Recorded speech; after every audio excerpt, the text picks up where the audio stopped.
Hello, everybody, and welcome back to another good, fun, and scary edition of Ghost Stories Told from the South. I am your host, Stephen LeBooth. I got some scary stuff for you tonight, but I got somebody scary here to tell the stories with me. Wow. It's Lexie LeBooth. She's I'm back. Back. She came back from the dark side. Yeah. She came back from the dead. Seems like it. She was been walking in limbo for a while. Yeah, just a tad bit. When we started this, it was when we started it, it was when quarantine had just like started. And you was still in school. Yeah. Or I know I had just finished school.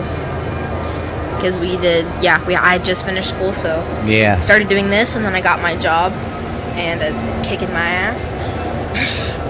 And trying to balance, life and everything, and then had some curveballs thrown at me, and so, today I had a free day. I had nothing to do, so I was like, you know what, I'm going to steal some of Dad's notes, and I'm going to do a podcast. Yeah. So, you know what? I'm here, and, yeah. Did you drink your water? I just did. Oh, okay. You just threw me off. I seen it. I was like, No, this is like my third one. oh. I'm drinking my water, man. I didn't Leave me know. alone. Sorry about that. I didn't mean to be like, hey, you drinking that? I'm sorry if the audio sounds like shit. I've been messing with it. Yeah, he thinks it sounds like crap, and I thought it was fine, and now he won't leave it alone. So I know, and it's irritating me. I'm a perfectionist. yeah, we know. It's okay. Do you want to start, or do you want me to start? You go ahead. All right. So I stole Dad's notes, and as everyone knows, with me, She went through them this time. I went through them, but I skimmed through them. I didn't highlight or anything, so you just bear with me, okay? All right. So this is about the McKay Mansion. Where is this at, Dad? Oh, this is all. I'm still in Nevada. Nevada? Okay. Yeah. So this is the McKay Mansion in Nevada. All right. So this mansion has been family owned and operated for over 15 years now. It was built in 1859. Okay, there's two dates. We have 1859 and 1860. So, one of those two. It probably started in 59 and ended in 60. Yeah, true. Okay, it was built by George Hurst. The McKay Mansion allows people to step back in time into an authentic Victorian-era mansion. It is one of the few remaining original structures that survived both the major fires. I guess two fires happened there, or major fires happened there. And it's also one of the few buildings with original furniture, carpet, wallpaper, and chandeliers, and much more. So, you literally step into it, and it's like you go back in time, which is cool. Buildings like that are amazing because they make you feel Like great. you're back in time. Yes. George Hurst gained his family fortune from the corresponding mine and sold the property in 1871 to John McKay, an Irish immigrant. Shortly after, John McKay hit the... What is that? Bonsai? Bonsai. The Bonsai? Oh, Bonanza. Oh, Bonanza strike.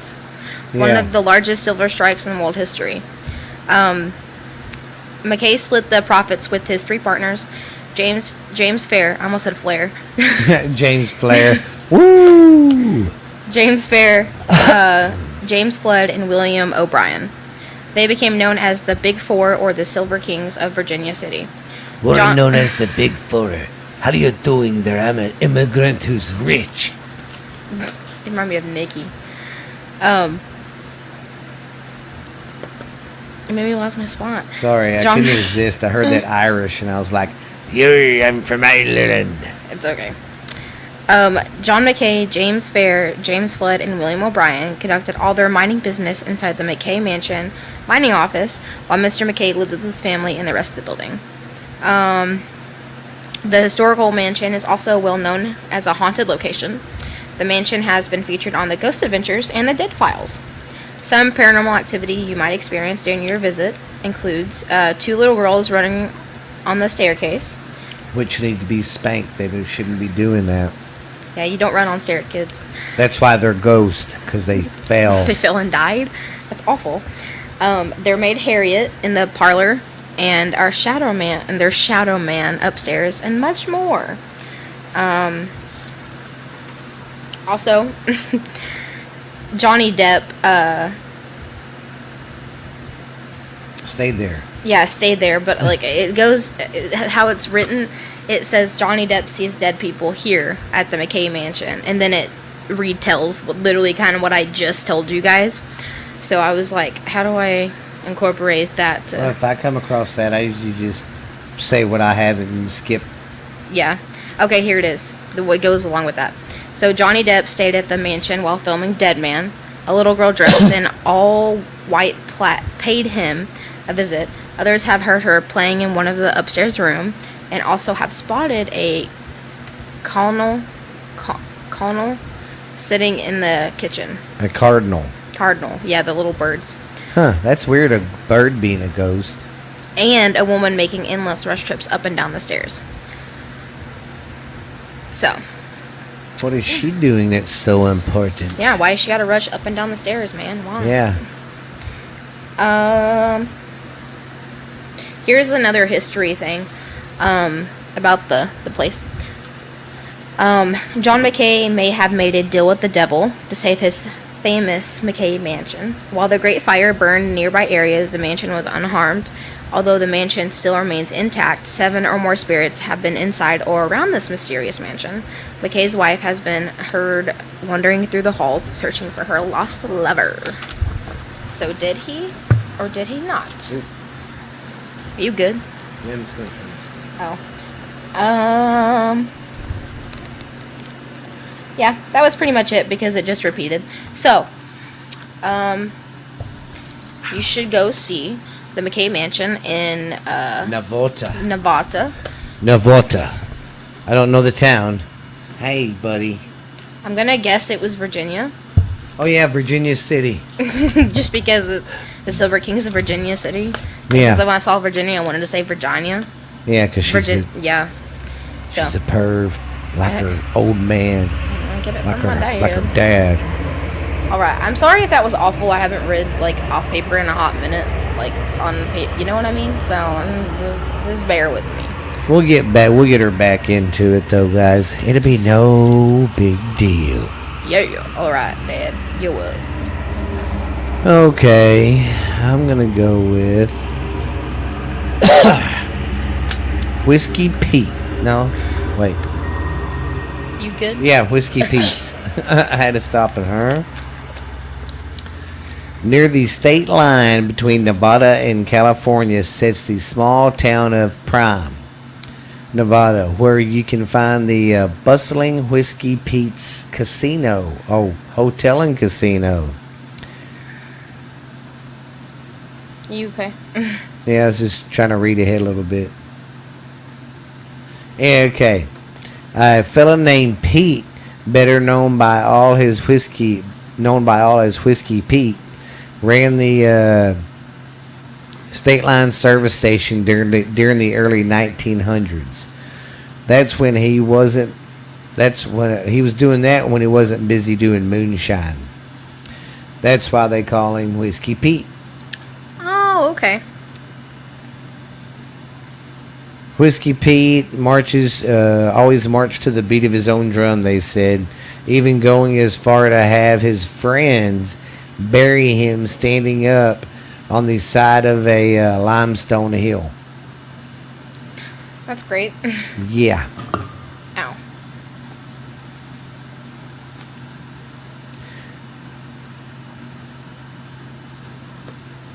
Okay. His friends accumulated there, and that's where Whiskey Pete remained for years. It's rumored that during Whiskey Pete's renovations and construction, Pete's grave was accidentally disturbed. So, the ghost of Whiskey Pete is roaming the vast casino property, and it is a lot of paranormal activity there besides Mr. Pete. Well, that's nice. The bull-riddled... Oh, I was going to say this too. The car from Bonnie and Clyde, Yes. when they got gunned down, it sits in the lobby of this place. Oh, you know what? That just creates more. Yeah.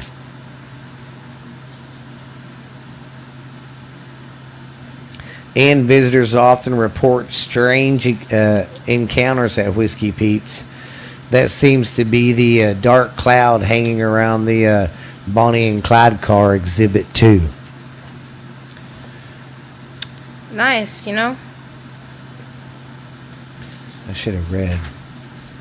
Well, that one was a short one. That was only a 2-pager.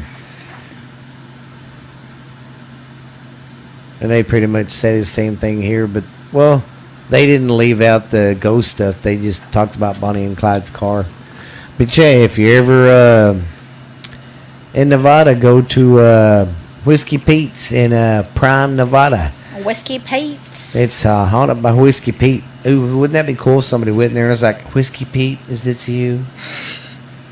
And who knows, the ghost of Bonnie and Clyde might be there because that's where they died in that car.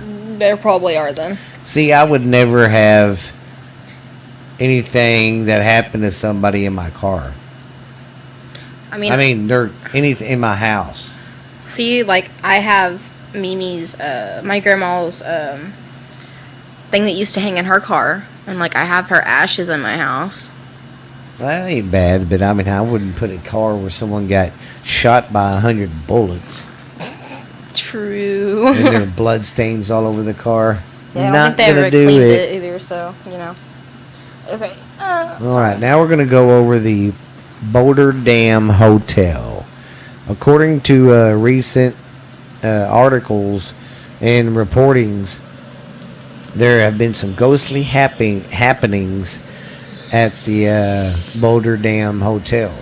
Apparently, hotel employees and a few guests over the years have reported strange noises when no one was present, and as well as the spine-tingling events that cannot be explained, like stuff flying off the shelf or a door shutting. The day I see something fly off the shelf is the day I leave. And then one of the ghosts, they say, was a former desk clerk there. All right. The historical hotel, which has had its heyday back in the 1930s, it was home to Howard Hughes. Oh, yeah. It was home to Howard Hughes. He was a big-time rich guy back then. He was there kind of doing rehab and resting up. He had a bad plane crash, and he crashed into a lake. So he was there rehabbing. He bought it. And then his apparitions can be seen there. And there's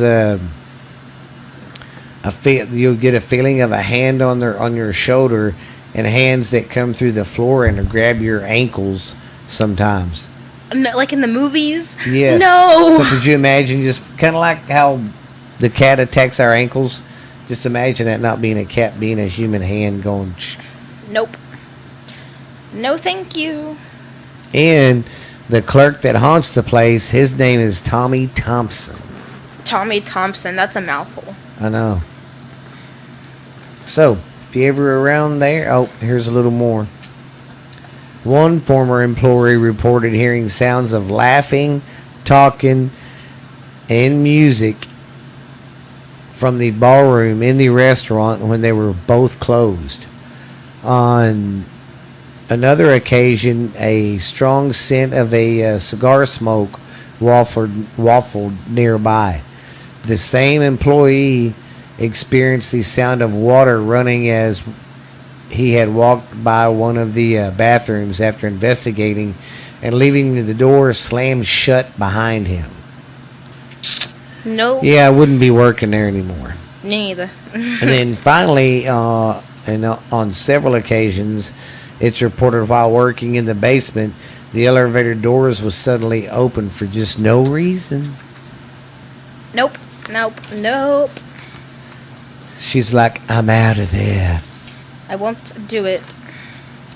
Okay. Now we're going to go over the Sugarloaf Mountain and Motel, or the Sugarloaf Mountain Motel. It was built in the 1800s. It was used as a boarding house for local miners. At some point, it was also a motel for its historical, accurate rooms, which feature original fixtures, but often they get more than they bargain for because the room also has some of the original ghosts.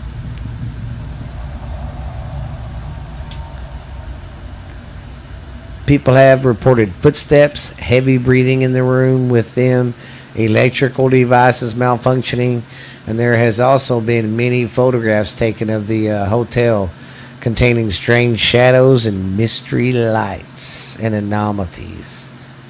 Oh.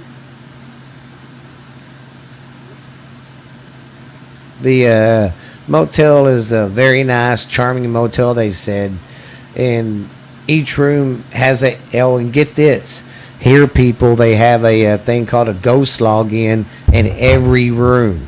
You know what that is? Anytime you see something or hear something, you write it down. Stephen Booth heard footsteps in the bathroom and at 9:20. On this day into Yeah. So you can go back and look what other people have seen and heard. That's cool. Yeah. See? A lot of shorties. Would you like me to go? You can do the yellow one if you want. That's one. I have two over here. Oh, yeah. I didn't know you had more. I'm over here just talking away. I'm just, every time I get my ready to read, he'd do another one, and I was like, oh, he's forgetting. I didn't know you had more. I would have stopped. Yeah, I have two more. My bad. I need to slow down. I think I talk too fast. It's okay. I do too sometimes. Y'all let us know if we talk too fast. Email us. Get a hold of us on Messenger. Do we need to talk like this? Not like Denny does. Remember, she's like, why am I talking slow? That's how I did when I first did it. Okay, this is the Boulder Dam Hotel in Nevada, too. Hey, yeah. I just said that. Yeah. No, you didn't. I thought I'd done Boulder already. Wait, did I take this from you? Wow. I zoned out. Not zoned out, but like Aubrey texted me and I had to look at it. Yeah. Okay, well, you know what? This is yours too. So she's gonna read up a little bit more on the Boulder Dam.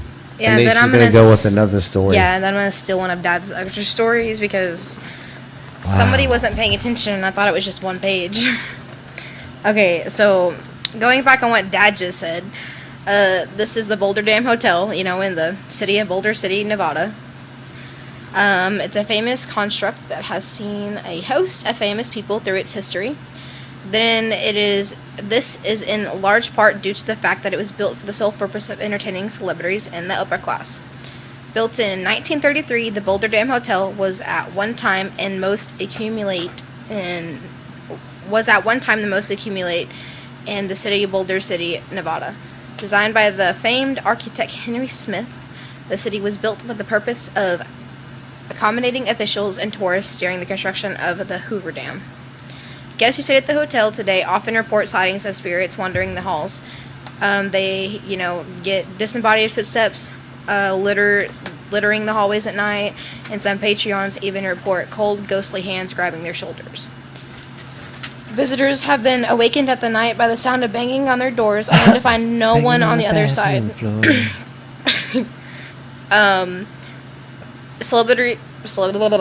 Employees can't seem to escape these hauntings either. Many say they've heard strange laughing and conversation when no one is around. Music is reported to play often from the restaurant well after it's been closed down for the night. Even the bathrooms appear to be visited by the dead. An employee heard water running one night, so went in to see if the sink had been left running. Upon entering, all was quiet, and when he left, the bathroom door suddenly slammed closed. Other events include the smell of cigar smoke or doors randomly opening and closing. When employees go to investigate, they find no one inside. You know where the ghost is. They, seem to enjoy playing tricks on everyone and anyone. Obviously, because, what Dad said in some of his stories. So that goes over there. You're gonna do the Do that one. Yellow Jacket mine next. Okay, and then I have another one over here too. Let me just. And I'll close with the Yeah. Was Ho Club. I'll do the Ho Club. Was Ho? Oh, was. I'm not to be mean, but that's kind of funny. That's what it says though. Was Ho. Was Ho? I love that. Was Ho Club. Let's go to the Was Ho Club. Okay, I'm gonna do these two and then taking it to Dad. This is the Yellow Jacket disaster in Nevada. You know, we're doing Nevada today. Yeah, it's a mine in Nevada. Okay, this was probably the worst mining accident in Nevada history. So it says, on the morning of April 7th, 1969, fires spreaded at the 800-foot level. I guess that's how big this mine is. I guess. Yeah, it's a big one, they said. As the day crew descended, smoldering timbers collapsed, flooding poisonous air into the Yellow Jacket and neighboring Kentucky and Crown Point mines. Fortunately, shifts were changing or casualties would have been higher. Nevertheless, the survivors described horrible scenes of miners desperately struggling for their life. Heroic firefighters entered the mines, but flames and smoke pushed them back. At least 35 miners died, but some bodies were never retrieved, and single workers may have vanished without record. The fire persisted. How do you say that? The fire, what? Persisted. Presided. Persisted. So miners sealed off the offending levels, which remained hot for several years. The disaster had two important political consequences. Adolf Sutro, who failed to secure funding for a tunnel connecting Comstock mines with the Carson River Valley, maintained that his project would have saved lives, although that was hardly true, and Sutro used the incident to gain support. 3 years later, John P. Jones, superintendent of the Crown Point mine, Crown Posse mine. ran against William Sharon for the U.S. Senate. Sharon absurdly accused Jones of starting the Yellow Jacket fire for stock manipulation. And ironically, the market crashed. Wow. Crashed. I can't talk today. The market crashed. Crashed The market crashed. because of the accusation. And Jones won the race. And then Dad wrote on here that Ghost Adventures has been here. And Yes. they've checked it out. Not myself today, guys. I'm so sorry. Well, it's been a while too. My stomach hurts so bad. She got gas. Okay, this is the Mizpah, Yeah. Mizpah Hotel, and it was built in 1907, and it is now believed to be haunted, mainly by the lost souls of some of the prostitutes. Okay, I haven't read this ahead yet. I'm so sorry. Who lived and worked there in the early days of the hotel. I didn't know that was this kind of hotel. The most Ladies of the Night Hotel. Yeah, that's what this hotel is apparently. The most active of these spirits is known as the Lady in Red, not the Lady in White. Wow. She is very affectionate and has known to rub up against male visitors or run her fingers through their hair. Ew. On odd occasions, she also has been known to appear speaking to the ghost of a miner who is perhaps one of her former clients. The most common story regarding to her personal history is that the Lady in Red was a prostitute who was beaten to death by either a client or her boyfriend. Others say that she was a woman killed by her husband when he caught her cheating on him. Whatever the real story, one thing is for sure, she is now tied to the hotel for eternity. And she likes to mess with men, so there's that. What a scuzz bucket. What is that? She's a hoochie mama, even in death. Yeah, it's gross. Well, I'm going to go over. It's another Virginia City club. This is called the Washoe Club. It's a 3-story club. It was originally built in 1870, and it was to be the high-class barn club for the rich called the Millionaires Club. That became a meeting place for Virginia City's elite. well-to-do where they could manipulate whatever their own kind to manipulate their own kind and enjoy their status of achievements, participating in all the vices and perks of wealth, and did not have to associate with the lowbrow common man. It was created in spite of the exclusive men's club founded in New York and in San Francisco and Boston too. While the first floor was the saloon and etc., the upper two floors had fantasy suites, a pool room, poker room, and areas for other recreational activities that were frowned upon by society at large. So basically, upstairs, the bottom part was like a normal bar. Top part was like basically drugs, girls, anything you wanted. Yeah. As it was in some other man club, the club employed and kept their own soiled doves who served some of the rich club members of the upper floors. I guess their soiled doves meant girls, I guess. Probably.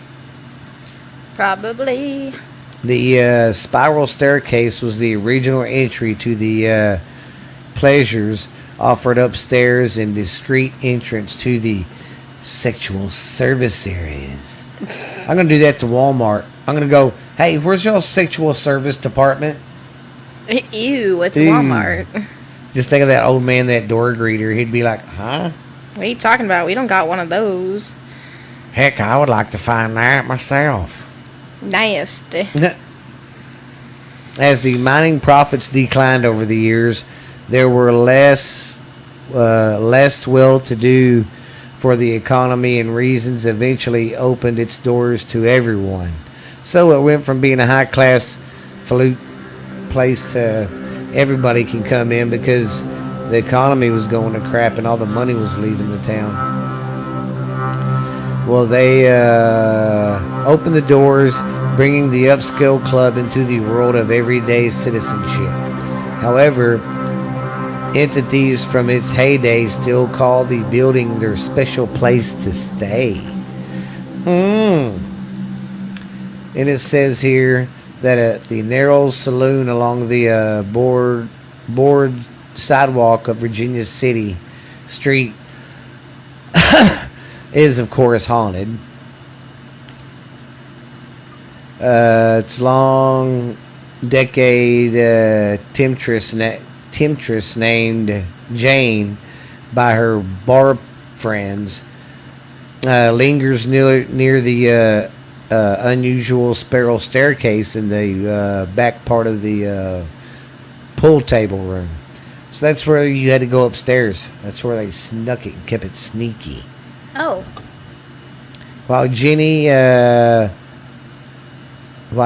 may not choose to materialize during your visit, you can still peer up the spiral staircase.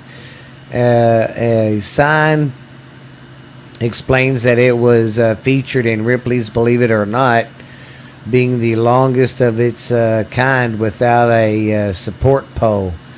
The staircase was built in the 1870s to provide access, of course, to the Millionaires Club.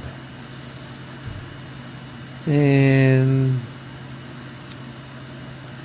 this was kind of the same stuff. Well, I hope y'all enjoyed that. Hi. That one was pretty good. Yeah, it was. Especially how at first it was, the rich people's club. And then eventually the poor people got to come. Yeah. But I bet you they didn't get to go upstairs. Probably not. Unless they paid money. Well, I hope everybody's glad Lexie came back. Sorry that I'm not like 100% myself. Yeah. But She will be. I'll get some good juicy stuff next time. I guess I need to start looking into doing 10 to 12 stories an episode. Because Yeah. right now I'm doing 8 and it's about 30 minutes. I like to keep my show about 45 minutes if I can. Yeah. So I'm going to get at least 12 more stories. All right. But what kills me though is when I have one long one and then a lot of short ones. Yeah. We need to find at least like 6 song ones. 6 songs. Now we're doing songs? 6 long ones and then do like other short ones. Yeah. But Well, alright guys. This is it for us today. I hope you go to bed and not be so scared tonight. it's been I thought that one hotel was cool too, the login one. a login one. Could you log into what happened? Oh, yeah. When you say login, I was thinking tablet. And I was like, what are Oh, you gosh. talking about? Crazy girl. Just a little bit. Alright guys, y'all guys be good and be nice to each other and don't be too scared. I will see you on the dark side, everybody. Bye bye. Oh, don't forget now, got our YouTube channel going. Give us some good ratings there, make some comments, hit that subscribe button, download them. We're on Spotify, Stitcher, iHeart, iPhone. iTunes, Amazon, all that stuff. We're pretty much everywhere. Just give us some 5-star ratings, subscribe, keep following and liking, and it's really cool that y'all take y'all's time to listen to our show. We want to thank you so much because there's so much stuff to listen to nowadays. Podcasts, music. Well, they take the time to listen to us. We just want to say thank you. And we're doing so good, so thank you guys. And thank you guys for not giving up since I haven't been here. So yeah, sorry if I've been killing the show. I've been trying to do good. But I will holler at you cool cats later. Now don't be too scared. I will check you later. bye-bye.